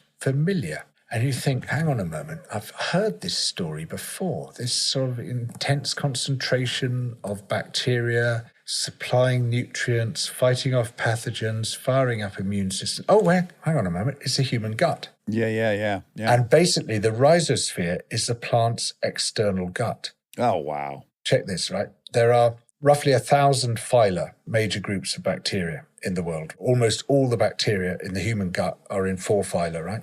And almost all the bacteria in the rhizosphere belong to 4 phyla. They're the same 4 phyla. Whoa, that's crazy. Oh, man. Weird. We're learning more and more about this. I mean, in 2020, there was a paper published in Nature called Soil as a Composite Extended Phenotype of the Microbial Metagenome, which was the first time we really understood what soil is. I was talking to the authors of the paper the other day, and they say, yeah, we're going beyond that now. And they didn't quite use these words, but basically they're saying we think soil might be alive. It has these weird properties which only living creatures have. I mean, they didn't say we think soil might be alive, but that's what I'm deducing from what they're saying, because it's like when soils lose their carbon, the average microbial genome length decreases radically within the soil. I mean, this is what they're talking about, a metagenome. It's like the soil itself has a genome. None of this is yet published, this latest stuff. I mean, since this 2020 paper, they haven't yet published. And so, I can't vouch for any of this, but it's looking just mind-blowing. I mean, it's so bizarre. It's like Solaris or something. It's living field. These are top scientists from some of the top universities in the country, all collaborating across the UK and elsewhere, and coming at it from physics, from biology, from maths, from chemistry, applying medical techniques. And as we begin to understand it, it's transforming our conception of life on Earth. So a farmer in this paradigm is really going to be nurturing and growing 3 or 4 things, not just the crop, right? It's going to be tending to the fungi. It's going to be tending to the bacteria. It's going to be taking in all these elements. Tolly said, I'm growing biodiversity. The vegetables are a byproduct. Yeah, wild. So if that is implemented and scaled up, what does that get us out of? It gets us out of manure and fertilizer and maybe pesticides. So yeah, he's eliminated pesticides as well. I mean, it's amazing. He has revolutionized it. Some growers have managed to replicate what he does. Some haven't. We don't know why. We don't know why it works in some places and for some people and not for others. And we're still trying to work all that out. And I mean, there's so many mysteries we haven't cracked yet. But what it enables us to do, is to cut out fertilizers and manure. Now, if you look at the planetary boundaries work, which scientists led by the Stockholm Institute have been developing, you see all these places in which we've exceeded the planetary boundary. We're depleting biodiversity too much, we're changing land too much, we're using too much water, etc. But where we've gone furthest beyond the planetary boundary is in nitrates and phosphates, nutrients, where we're just loading the Earth's systems with too much nutrients, what's called eutrophication, which is overfeeding. We see eutrophication in the soil, in freshwater systems, in marine systems. We're also seeing a lot of the nitrates turning into nitrous oxide, which is a very powerful greenhouse gas. It's an absolute catastrophe, and one we're not really tuned into. There's not a single river in England now in good chemical condition because of this huge overloading by nutrients, most of which are coming from farming. Some people are familiar with these enormous algae blooms in the Hudson Bay and then the resulting enormous deserts of no oxygen in the water where fish are swimming in and just dying by the thousand. Dead zones, yeah. It's quite stark when you see it. If we can cut that out, the transformation would be incredible. Now, I have to say there's a huge amount of work to do to generalize that, and we don't know if we can yet, but it's a very promising and interesting line of research. Yeah, to me, Tolly's like, he's the one guy who did cold fission in his backyard. We just got to figure out how to get that elsewhere. Yeah. Okay, now the one that scares all of us, me, number one. I love beef. You can hate me for it. I fucking love protein and fat. I want it. I'm going to eat it. There's going to be a branding issue for you, but I want to hear your solution for protein and fat. Sure. So the things everyone needs is protein-rich foods, fat-rich foods, but they are the things which are hammering the planet hardest. Particularly those that we get from livestock. You've either got your intensive livestock operations with their terrible animal cruelty, their enormous pollution, all the grain which needs to be grown to feed them, or you've got your extensive ones which are just covering huge tracts of the planet. So while we all complain about urban sprawl, right, and we're right to complain about it because it's bad for the countryside, it's bad for the city as well, it doesn't compare to agricultural sprawl. 1% of the planet's surface is urban. That's it. Whereas 40% of the planet's surface is agricultural, which is pretty well all the usable land, apart from the protected areas, which is now moving into. The rest is like desert and rock and ice and stuff. Of that 40%, the 12% is crops, a large proportion of which are going to animals, are being fed to livestock before they're fed to us, and so you lose most of their nutritional value in doing so. So even the crops isn't just for humans. But the 28% of the planet's surface, far more land than we use for growing crops, that's for grazing. And that's all land which could otherwise have been wild ecosystems. And out of that grazing, of animals fed by grazing alone, we get just 1% of our protein. This is a phenomenally profligate, wasteful, inefficient way to produce food. I mean, it's a catastrophe. And fine, it made sense 5,000 years ago. But why are we sticking with this Neolithic way of producing our food in the 21st century? I mean, what the hell? And now we don't have to, because what I think of as the most important environmental technology ever has come along just when we need it most, and it's called precision fermentation. Oh, what is precision fermentation? So this is to prove that I'm not against the technologies. It's the context in which they operate that we've got to attend to. But this is like a sophisticated form of brewing. And we have been using brewing, obviously, for a very long time to produce our beer, to make yeast for bread making, to make bacteria for yogurts and for cheese and all the rest of it. And this just takes it to a slightly more elevated level. It's not all that new. NASA developed one aspect of it in the 1960s. And even so, it's not rocket science. It's just basically better brewing. But what you do is you brew microbes in vats. And out of those microbes, you make a flour, which is just basically the dead bodies of the microbes, but it looks and feels just like flour. And the particular version of this I went to see in Helsinki, Finland, uses a soil bacterium called Cupriavides necator. And the flour it produces is 60% protein and 30% fat. It's incredibly rich in protein and fat, more so than just about any other thing. And you can turn it into just about anything very, very simply. So this would be a Beyond Burger that was actually still animal protein and fat. Well, it's beyond burger. So, we're not talking about plant-based here. But I'm saying it tastes delicious like a hamburger. You can basically produce bacteria to produce any ingredient that you want to make into a protein or fat-rich food, and it'll be far better meat substitutes than the ones we're making out of plants. A lot of the plant-based meats are really quite disappointing because they have a long list of ingredients, super processed. They're using things like coconut and soy, which have strong tastes and textures, and so they need to be hidden, and so you need all these ingredients to disguise those with. Whereas in this case, you can just turn out whatever proteins and fats you want, and they're there, they're ready. How scalable is it? How big can you make this? As big as you want to make it. I mean, it's really simple. It's just a factory turning out protein. Much more scalable than livestock. I mean, in order to scale livestock, we've had to destroy half the surface of the planet. Yeah. Have you eaten some of the products? Yeah, so I was the first person outside the lab in Helsinki to eat a pancake made from this flour. That's a small flip for man. Well, you slide your jokes. I mean, you throw them away, as we say in the comedy game. The amazing thing about this pancake was it tasted just like a pancake. But in order to get there, you had to reverse the process for making a pancake. Your normal Western pancake is like you start off with wheat flour, right? And it hasn't got enough protein in to make a pancake or fat. And so you add the fat and protein in the form of eggs and milk, right? Mm-hmm. But in this case, if we'd just cooked this flour with water, we would have made an omelette because there's so much protein in it. So you had to dilute it with wheat flour to make a pancake. Oh, wow. And it was just like a pancake. I mean, it tasted like one. It had the same sort of succulence. Oh, it was nice. There's something about a very protein-rich food where you just want it. It's like, as soon as you smell that flour, it smells very much like eggs, right? It's like scrambled egg is the smell you get.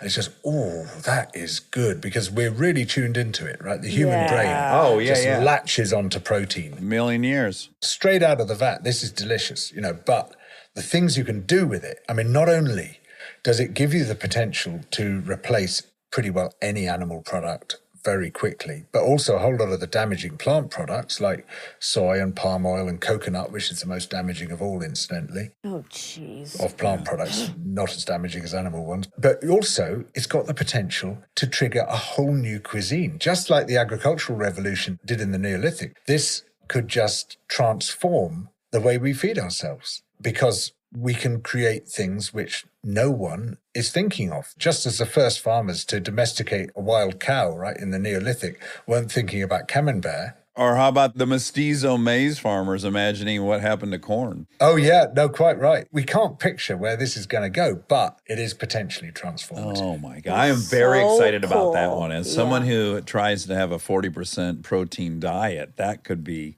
unlimited. Do you know how many grams of protein this pancake you had contained?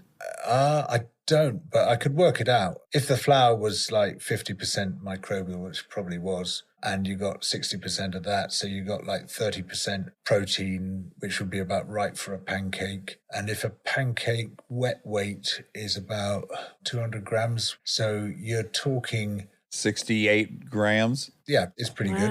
Oh, baby. My gosh. Oh, wow. I am horny for this technology. I cannot. It's really cool. It is. And the thing is, it's so efficient. You've got this modular production, so you've got potentially digital cost curves. You've got a tiny land area producing a huge amount of product with a very small amount of water.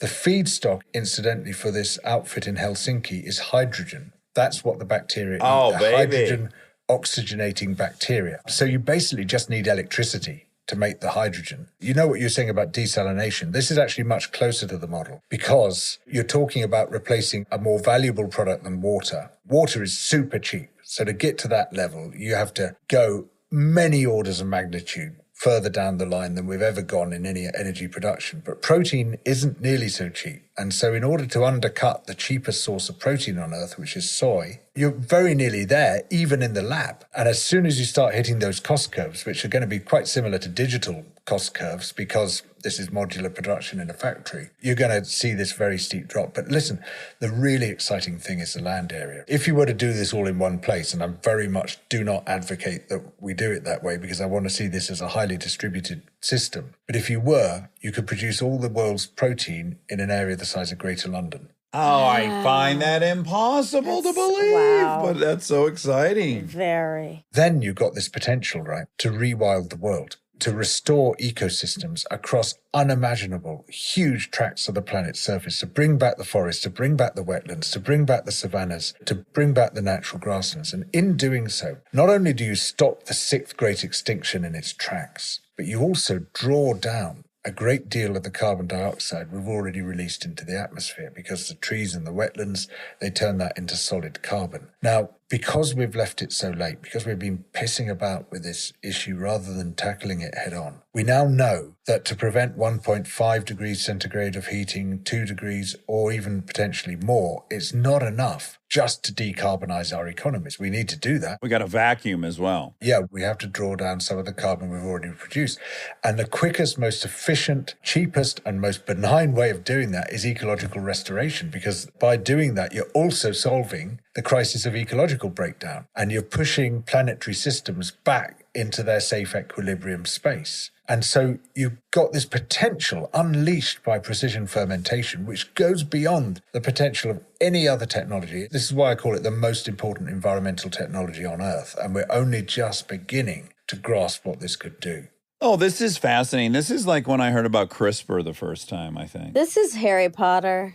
Yeah, a little bit Harry Potter. In the best way. The restoration story's hero might be fermentation of protein.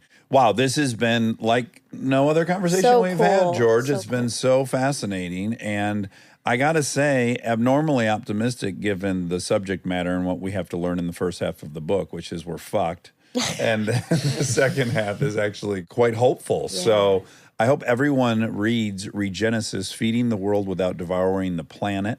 And also read, George, in The Guardian, where you're a columnist. I assume you're still a columnist for The Guardian? Yeah, they still put up with me. And then if that doesn't slake your lust, check out his TED Talk as I did. It's been a pleasure. I recognized, I don't know about you, Monica, but I did the math about 3/4 of the way through this conversation where I was like, oh, fuck, it's a lot later for George than it is for us. You're barking on 10 p.m. over there or shoot. something? Heading towards 9, but the issue at the back of my mind is the children. They turn into vampires at about this time. So. I have 7 and 9. I hear you. Please tend to your Yes. children. We Thanks appreciate for taking so much time. Yeah, we really, really enjoyed it. It's been a real pleasure. I hope we get to talk to you again. I'd love to. Stay busy, stay loud, keep telling us the truth.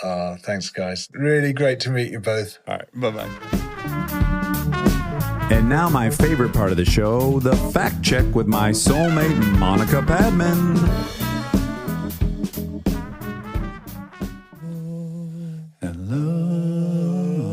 Hi. Hi, boys. Hi, Monica. Hi. How's it going over there in Birmingham? It's the best. We're having so much fun.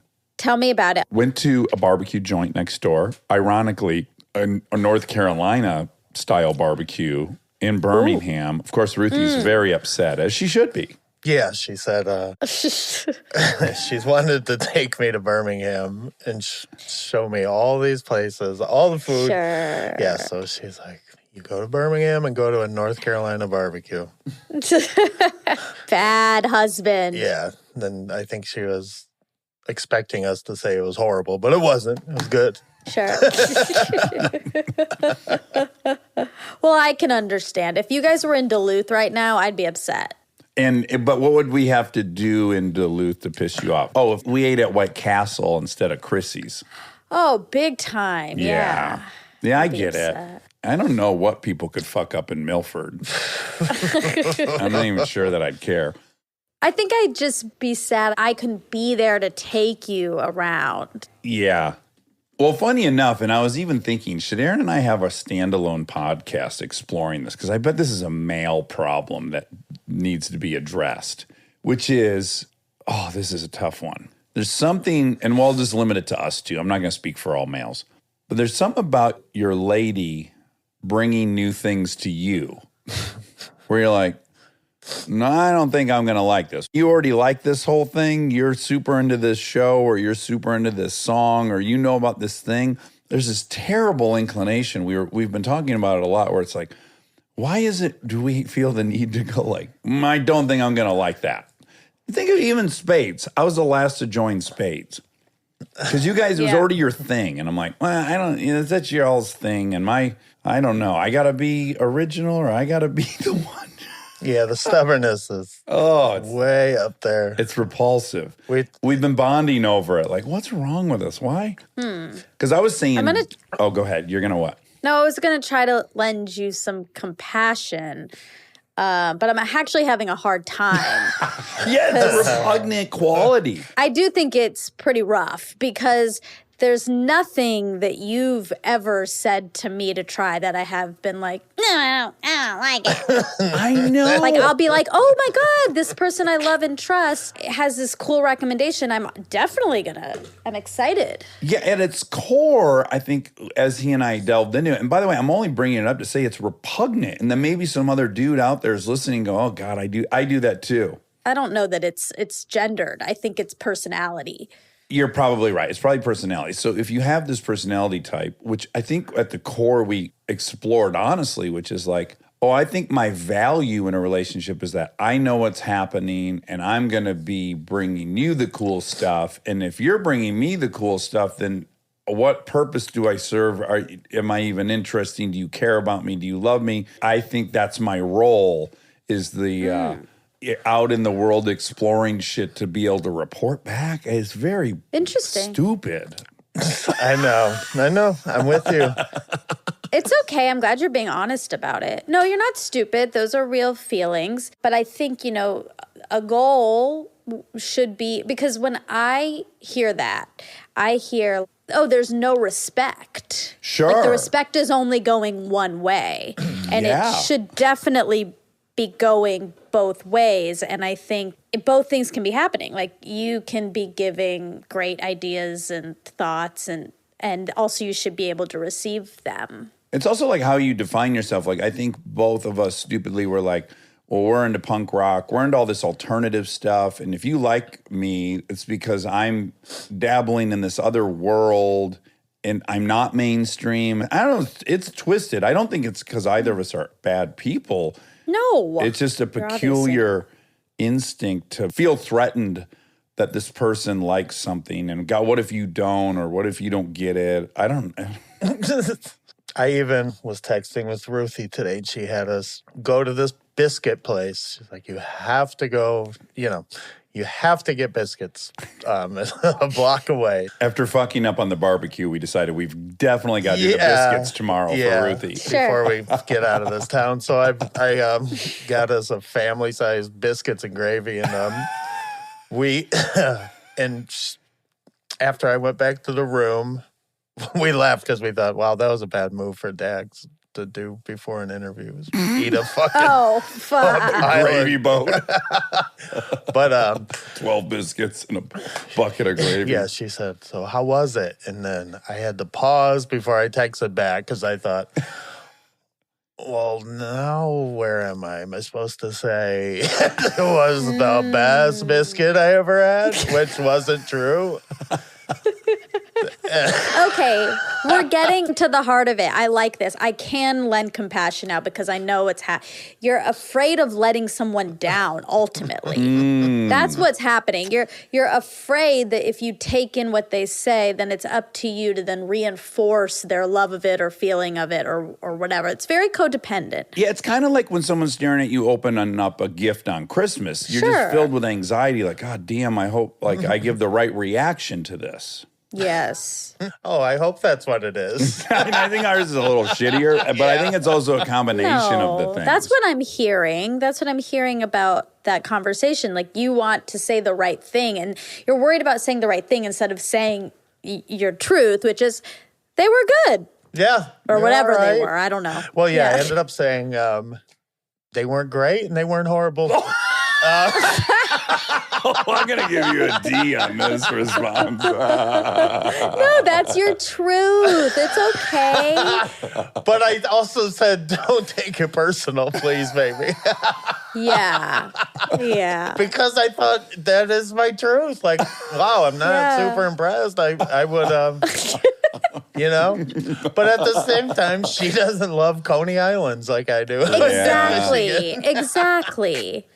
I also don't think maybe that's her expectation, but maybe it's not. Like if I took you to the little diner in Duluth, I would not expect you to love it. I think the fun is I went here before, stay.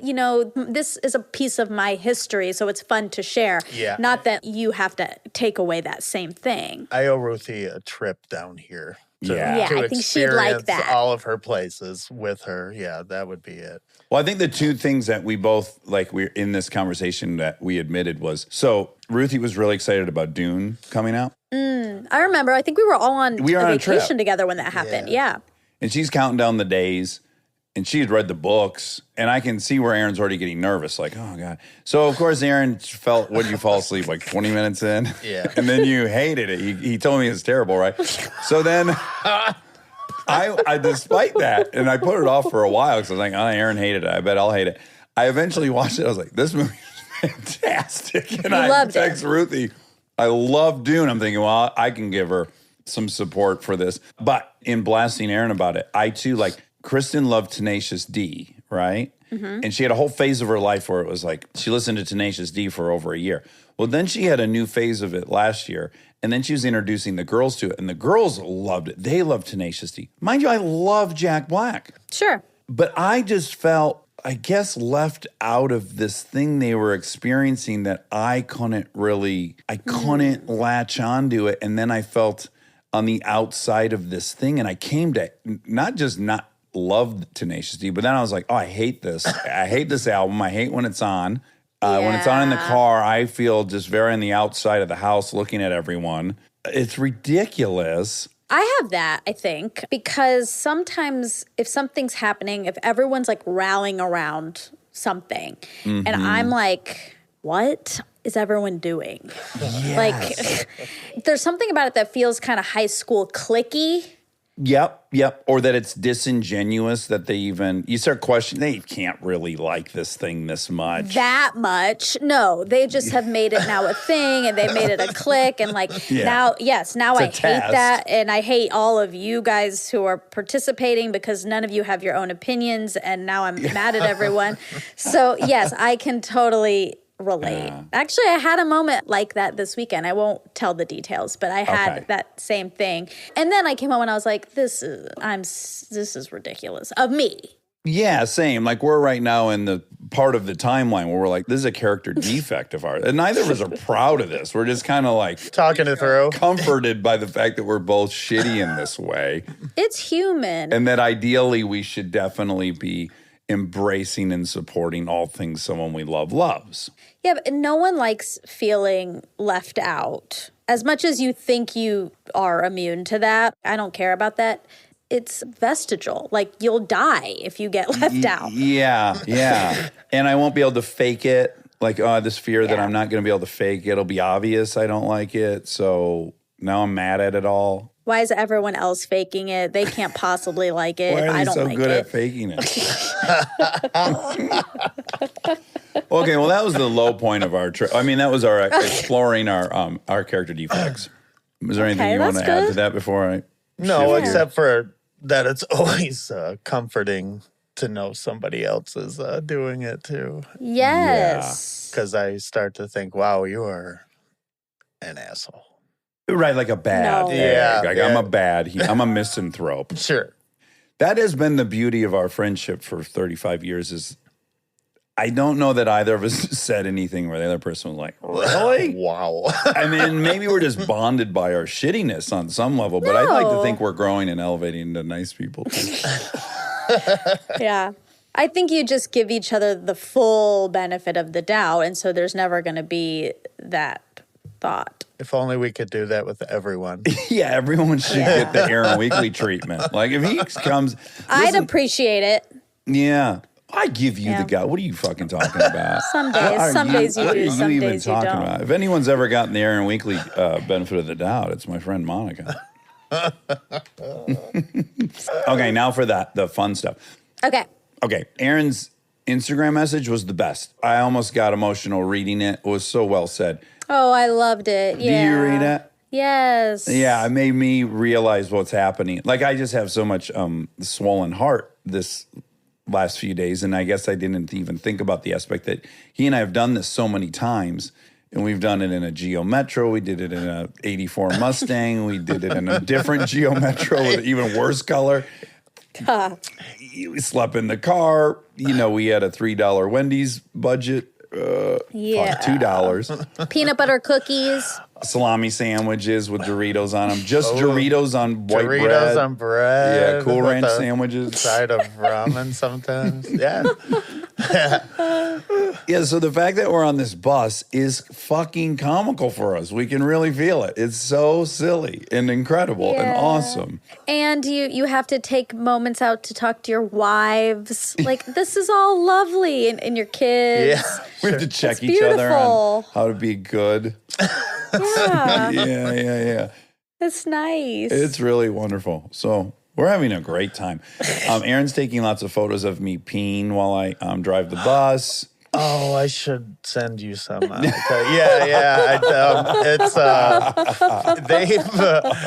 I got a couple shots, 2 different peas. One pea, you kind of don't know what's going on. You're like, what are these 2 maybe up to? Not just Dax, but why is Aaron involved? And he's standing up while driving 85 miles an hour in that thing, peeing into a cup. Both shots. I'm impressed. I looked at them this morning again too, and I laughed so hard. They're so worthy of people seeing. There's no penis in them. And, okay, so it's PG. It is. The one That's has PG-13. I think there's ass in one of them. Ass Ass treeks. in them. Oh my God. How are you able to not get it everywhere while also driving? Well, here's the neat thing is I've been peeing in the car forever, and I really know how to do that. You just pull your penis out of the zipper, but you're holding the cup at quite an angle, and then the new task is like not letting it overflow because the cup's at an angle. Well, you have the freedom in Big Brown to stand up because the ceiling in it is taller than I am. And then I was like, okay, well, it'd be silly to do that old thing. I should stand right up. There's room to stand. But then I realized, you can't really stand and drive with both feet still in your pants. So then the second go around, I just took my pants completely up. So I am. Oh, wow. You got to wonder what the other motorists are thinking because I am nude from the waist down, standing, and I'm free then to just let gravity and the cup be vertical. It's the best en route peeing I've ever had. Big Brown only stops for diesel. That's the only thing it stops for. It doesn't stop to pee. It doesn't stop for food. It stops for diesel. That's when it stops. What about harness? Well, Aaron's free to harness in the head while we're driving. Yeah, we've had a few ideas. I think we can figure out how Dax can shit in there. I might have to play a part in it, but and we also thought about a 5-gallon bucket between us, and we're both peeing At the same time. Yeah, we figured we'd have to set up a tripod for the picture because it would just be so amazing going that fast down the freeway. We're both standing up peeing. Which I just sent you the pic, so please. It hasn't come through yet. I'm waiting. Okay, but you got to be a little careful. Well, also, I know you actually don't because you don't care. You don't care who sees your penis or anything. But. Oh, shit. I sent it to the other Monica. Oh. Okay. Well, you're good for her. Talk about something out of context. Yeah. Oh, God. What a fucking text to receive. All right, let me explain this. Let me just do some this is amazing. damage control. Yeah. Someone today brought my Postmates, and I normally don't ever open the door. But I did because I thought it was Liz. So I opened the door, and he dropped the food, and then he looked at me, and he said, "Oh, I know who you are." Oh. And I was like, "Oh, okay." And then I was like, "Oh, no." Like, you had a safety concern. It was like who I am, where I live, and I didn't. So then I'm just saying for you with your penis out in the car, just people definitely know who you are. What the probably bigger fear is almost a legal one / a public relations one, which is if you just saw this, you'd have to conclude, like if I saw this, right, Aaron? If we saw this on the road, we'd go, this guy's trying to show his penis to everyone. That's what it looks like. Wow.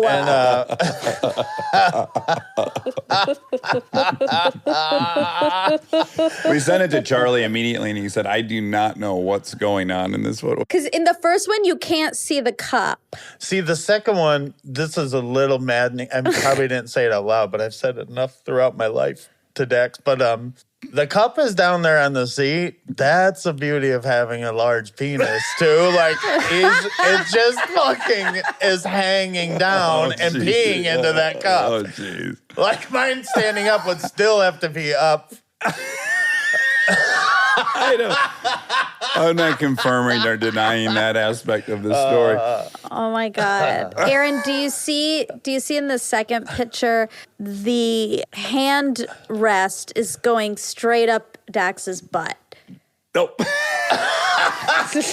The armrest. The armrest. It does almost look like a sexual. All right, so back to what another motorist I would could think. see that. It looks like a crazy person driving an RV trying to show the people in front of him his penis because no one else could see it unless you looked in your rearview mirror. Mind you, we're not even close enough to anyone to be in the rearview mirror, but additionally, if you saw your trucker on the side, you would think I was sitting on that armrest over and over again. Back and forth.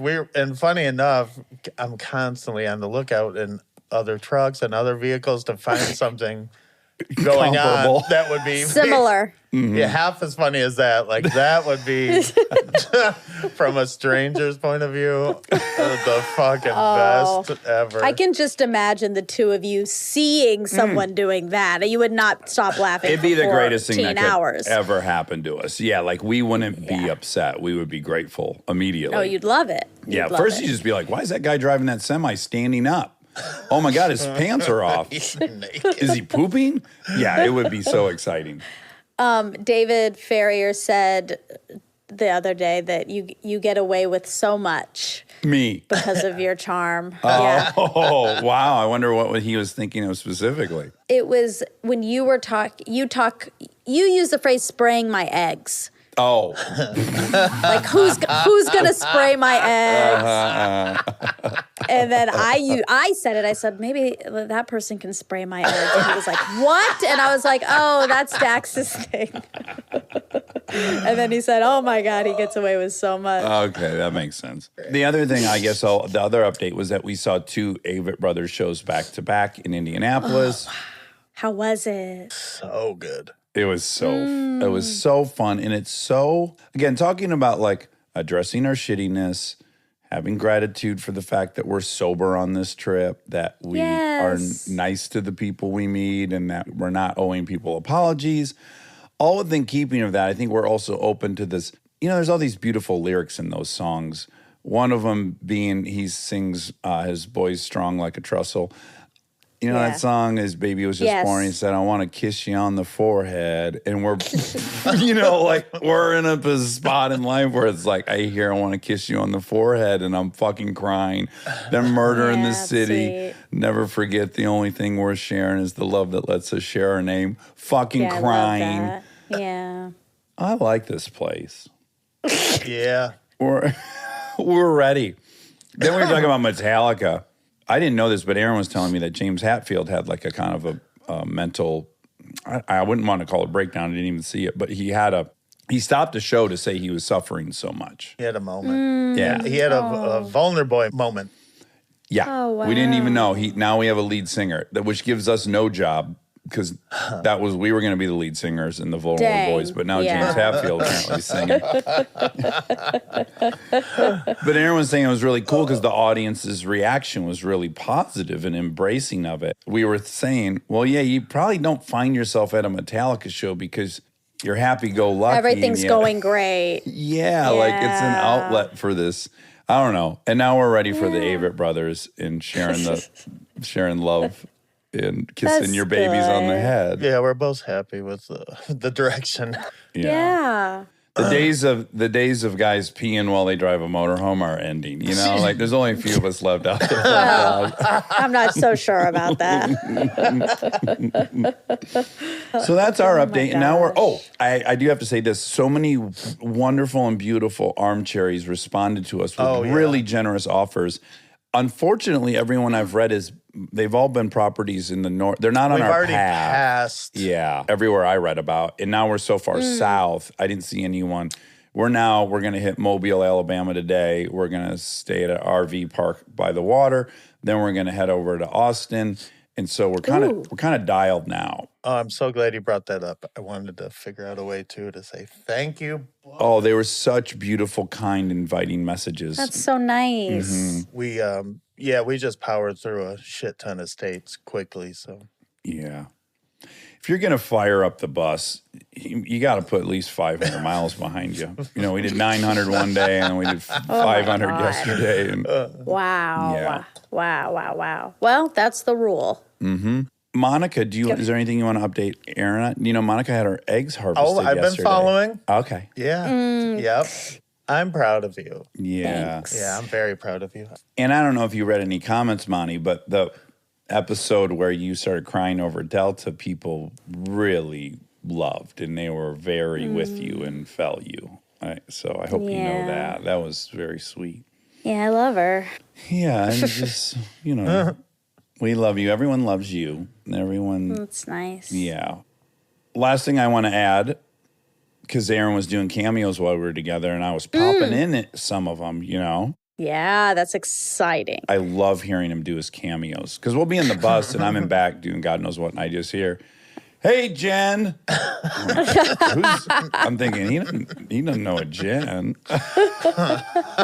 Hey, Abigail. I'm like, Aaron's got a friend now called Abigail. So many female friends he's got. This guy's got a lot of female friends for a married dude.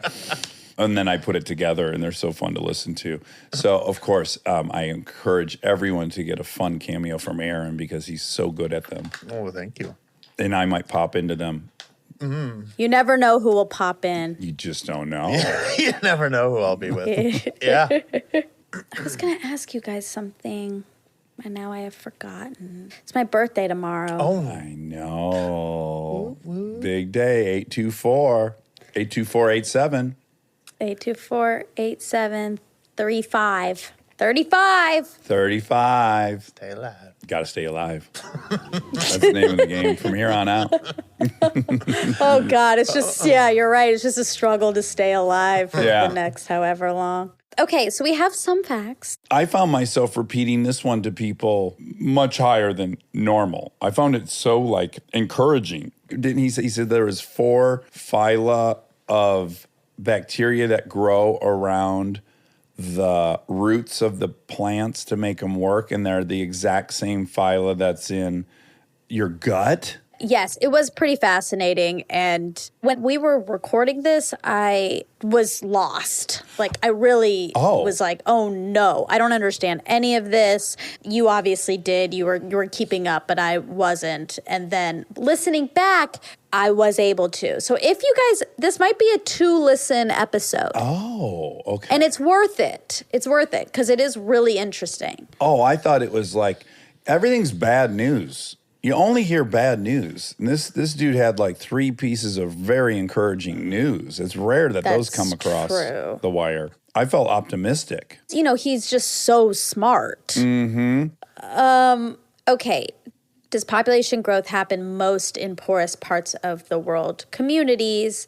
Yes. The world's poorest countries have some of the fastest growing populations. The population of low-income countries located mostly in sub-Saharan Africa is projected almost to double in size between 2020 and 2050, accounting for most of the global increase expected by the end of the century. Mm-hmm. Mm-hmm.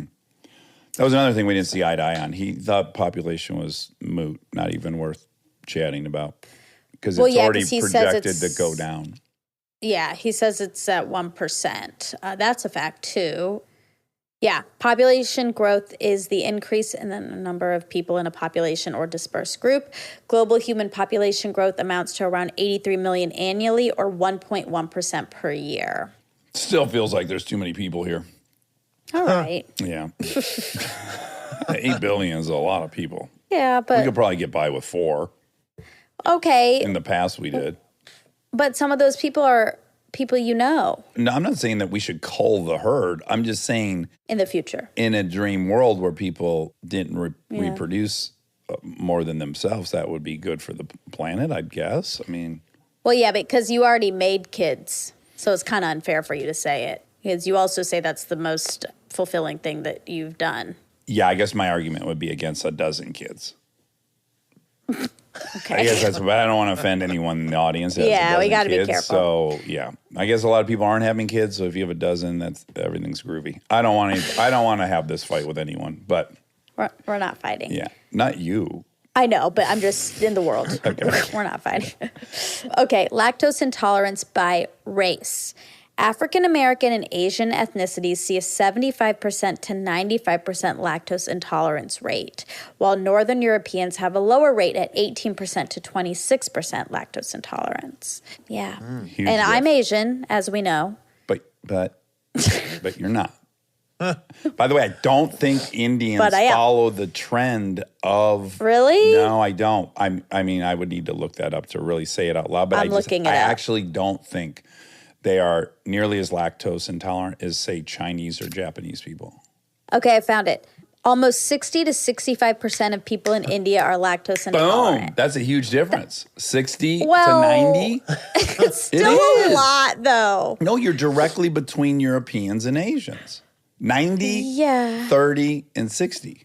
Well, was it 90? It was 75 That's to because you 95. included Africans. I said that in the episode. Africans are 75%. Asians are 90%. Oh, my God. Yeah, if you had just done Asians, it would have given you Okay, I'm 90. doing it. Okay, let's see. That's wild. Yeah. It's like turned into a game show. There are likely to be at least 40 times more people suffering from lactose intolerance in an Asian country like Vietnam than in a Northern European country like Denmark. In fact, an estimated 90 to 100% of adults in East Asia and 80% in Central Asia have an impaired ability to digest lactose. Dax is right. Dax, you are right. You are One right. more piece of proof that you're not Asian. No, I'm so if you were sorry. 100%, you'd be lactose intolerant. I am lactose intolerant. I drink oat milk. I do. I have Hannes when I eat ice cream and milk. It's a sign of great health, as you know. I know. Hannes, I take it. what if there's like, you could type in what percentage of Europeans have Hannes-ria weekly? Oh, weekly, ding, ding, ding. Aaron Weekly, 100% of the week. My daughters just told me they start school next week. I heard them talking together. I wonder if Hannes Rios is going to be on the bus. And I'm like, wait No. a second. I said, No. I said, what? I said, his name is Hannes Rios? And they said, no, his name is Hannes, but we call him Hannes Rios, but not to his face. Oh, no. Oh, no. Oh, they're sisters. They got to have some inside jokes. I guess to be fair, also, like, he wouldn't even know. That's a made-up word. Right. Right. They're like, you're Hannes-Rios. You'd be like, okay. What is that? It's an Egyptian term for something? What is that? Scientific term? It means diarrhea, according to my dad and his best friend. Oh, my God. My 12-year-old Okay. dad and his 12-year-old buddy. They're on a road trip and they're peeing standing up. They think they're still in high school. Okay. Dax, can you tell us, because you guys talked about desalinization in water.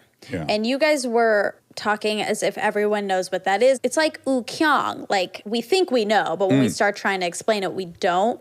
So can you explain it, please? Yeah, and I don't know that I'm going to be right on this, by the way. I don't know this as well as I know the helicopter thing. But in general, to get the salt out of the water, you have to boil the water so that it then evaporates and then it recaptures it above it. And the only thing that makes it to the recapture is just H2O. There's no sodium in it anymore. So then what comes out of that process is salt-free water. So you can take the salt out of seawater. It's just incredibly energetically costly because you have to boil mass amounts of water or heat it to some degree where it's going to, turn into just H2O. But they do it on a grand scale in Israel already. That's how they're getting all their water. Yeah, that was one of the other things he and I didn't totally agree with. I mean, I think that's everything. That's our biggest problem right now is water. And the fact that we aren't ramping up to have 60 desalinization plants along the western coast and eastern and the Gulf is a little crazy to me because we have a solution. We also have a nuclear option. But we don't have energy for it. Right. It just would take so much energy. And right now, as much as California even has solar and wind, it's still predominantly either coal-fired or natural gas-fired generators that make all of our current electricity. One of the hiccups, I have an electric car. You do, and it's generated by a coal fire. None of it's great yet. That's why people have to get on board and start embracing nuclear energy, the kind that our friend Bill Gates has created where it can't melt down and it runs on previous nuclear waste. Because once you have that needs to boil water anyways, because that boils water that turns steam-powered generators to make the electricity. So in theory, you could be spitting out fresh water off of that process. He said 1% of the planet's surface is urban. What I see is in 2010, the global urban land was close to 3%. So we might have underestimated that. Yeah, but that was 2010. Maybe they got rid of some. No, they didn't. I think that was a little bit of an underestimation. He said there's not a single river in England that's in good chemical condition. That is true. Those are my facts. Those are good facts. Okay. We've been watching Alone. Aha. I guess that was one update we missed, is that I just need to publicly applaud Aaron's heroism. Oh, we definitely have to talk about this. Yes, because it also involves you. But how do you say that word? Is it heroism? Heroism? Heroism. Yeah, you change it to an A. That's so weird. I got to applaud Aaron's heroism because he handled the 2 different mice we caught on the bus. That's so funny. I was sitting there thinking, what have I done? Besides sit there. Yes. No, I was super impressed. You handled those little baby mice. That was me. I know. That's the only thing that got him through it, is just thinking, well, Monica's also a Minnie Mouse, and I'm not afraid of her. Yeah, I was like, these are Monica's eggs. Baby Monica's. Oh my gosh. Tell us about it. Well, I posted 2 videos, so if you wanted to see what that looked like, it was pretty funny. And what I need to say is that Aaron, too, is very afraid of the mice like I am. But the part that was probably funniest, which was not captured on film, was first night we slept in the bus together, I heard a goddamn bag of Ruffles being opened in the middle of the night. and at the front of the bus, and I'm in the back of the bus, and Aaron's at the front sleeping. And I'm like, fucking Aaron took off his breathing mask, and he's 3 a.m. He's like pounding Ruffles, and I was kind of like, a little concerned about that. A little disappointed. Well, I did not disappoint. I would have felt more sad, like, oh, he's struggling with something. Now he's eating this whole bag of Ruffles in the middle of the night. Anyways, and then I woke up in the morning, and I was like, were you pounding the Ruffles? He's like, no, I didn't fuck with no Ruffles. And I'm like, oh, then there is a mouse. Because I heard one the night before. I thought I heard one by my trash can. And then Aaron, you had heard. I heard something too. Yeah, I just. Like little scurries? I didn't know that they even thought that there maybe was a mouse. But yeah, Right. I thought, oh, these are some weird noises. Did you hear? Dax is eating Ruffles next to me. So when we woke up, we put all this together and we were like, okay, well, there's definitely a mouse on the bus. We got to get traps. So we got these traps. Aaron went in by himself to the hardware store, and he came. And I was even thinking, God, I hope he gets the kind that doesn't smash it, because I don't. Ethical things aside, I didn't want guts. So anyways, he came out with one that traps. Oh, great. We're optimistic that might work. We put it out. And then we're lying on Aaron's bed, the bed in the front of the bus, and we're watching Alone, and we're both up there crunching on our chips and stuff. And I don't know why I glanced to my left, and fucking there he was. On the bed? No. Right under the bed we're laying in. I see him, and I go, oh my God, Aaron, he's here.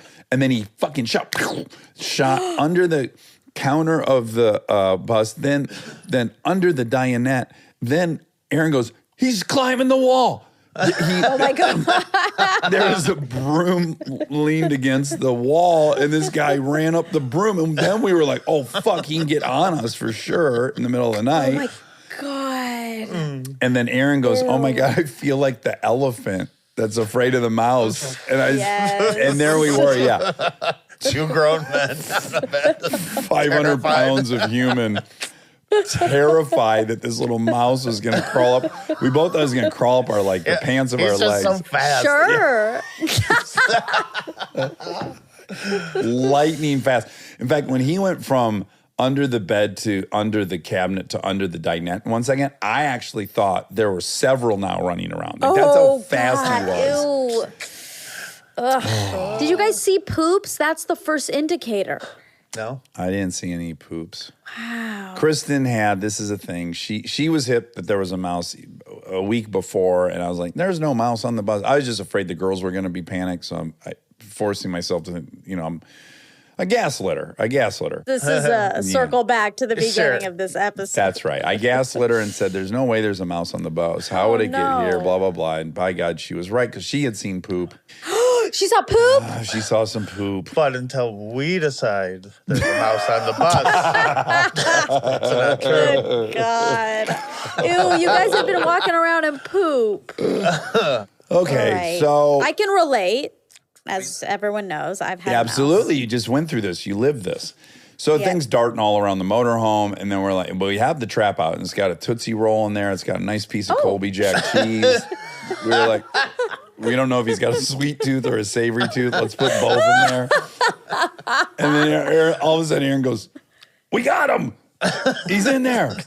And I'm like, oh, fuck, now what? Yeah, I was like, well, what the fuck now? Do we just pick this thing up? Because well, he'd run out of the little trap.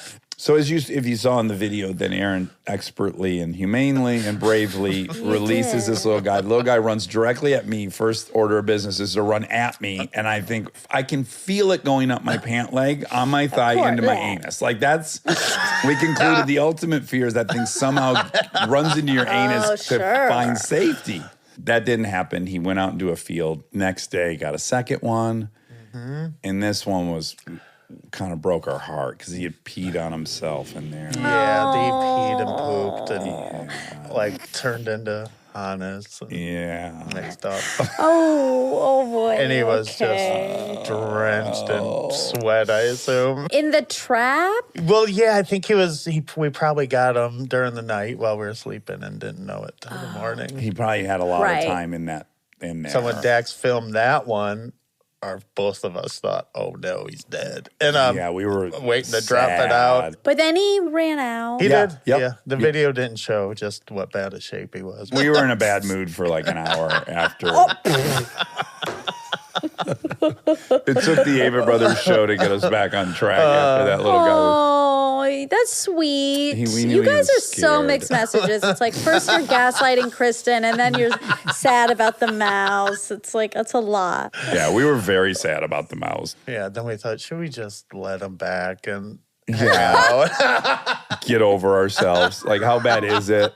So would he eat some Ruffles in the middle of the night? Like, and also there's the notion that he started showing himself to us. Felt inviting and like he was ready to. Yeah, he didn't go for that Tootsie Roll and cheese for we were gone all day out of that bus. Yeah. And he waited until we got back and wanted to join the party. So we thought maybe he just wants a party. Yeah. And we had an idea. Where was he going to poop? We were going to put something out. I forget. We were going to put an oatmeal lid. Bob's Red Mill.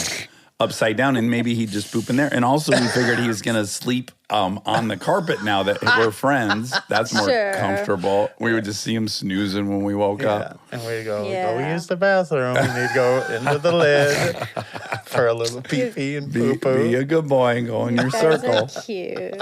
You're very cute. But now you know, because I feel like when I had my mouse, you were pretty judgmental about my behavior. Well, I don't know. Okay. Yeah, you wanted me to become friends with it. I did. And Instead but of look, getting it out I'm of not my doing apartment. anything to you. I didn't then do to myself. I too thought we should become friends with it.